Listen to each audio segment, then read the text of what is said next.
Pasti pernah denger yang namanya ramalan, perdukunan, astrologi. Abis dengerin penjelasan Ko Wenpin sih, gue makin tertarik sejujurnya soal ilmu ini.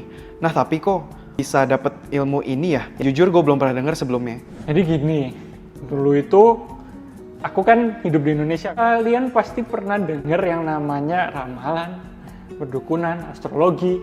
Dan semua itu menurut aku sih, zaman dulu sih nggak masuk akal, nggak make sense sama sekali lah. Aku ini logis dan skeptis anaknya. Apa sih, kok orang bisa tahu masa depan, orang bisa bikin prediksi dan lain-lain. Itu mungkin cuman suatu seni kayak sulap gitulah. Menurutku dulu begitu. Akhirnya aku kuliah di Tiongkok. Jadi aku dapat beasiswa, scholarship, kuliah di sana.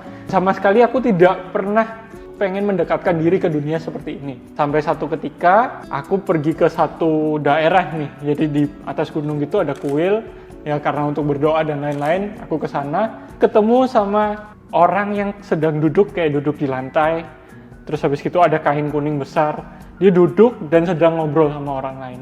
Ternyata yang dia lakukan adalah menghitung Pakzi namanya. Kalau di Tiongkok itu namanya Suanming Guamia. Aku lihat-lihat ini orang ngapain ya kan. Dua orang lagi ngobrol. Aku dengar samar-samar ngasih tahu ini hati-hati atau ini itu. Kliennya udah pergi, aku ditanyain, mau hitung juga nggak? Aku bilang nggak, aku mah nggak percaya beginian. Nggak usah, thank you. Aku bilang begitu, terus aku mau pergi. Dia stop, dia bilang, kamu mau belajar aja nggak?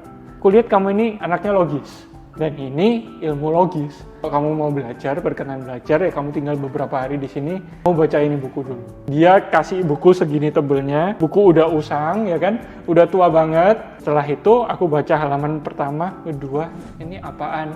Kayak buku matematika gitu, jadi ada rumus hitungan, ada ya segala macem lah. Aku kira, gak penting banget lah.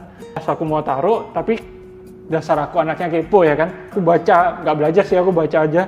Loh, ini ngitungnya ini dari sini, ini dari sini, ini dari sini. Oh ternyata gitu. Aku lihat sisa bukunya itu ternyata kayak buku cerita. Ada rangkuman nih, kisah A, kisah B, kisah C. Perlahan-lahan beliau sepuku kan bilang sama aku, ini cuman cara penghitungan rasi bintang.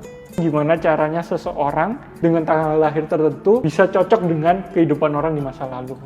Ternyata balik ke Indo, terus habis itu ada orang iseng-iseng tanya, aku hitung-hitungin, dan ternyata itu membantu kehidupan mereka meskipun nggak besar. Akhirnya baru menyadari ini ilmu yang bisa bermanfaat lah buat orang lain. Dan aku kurang lebih seperti itu.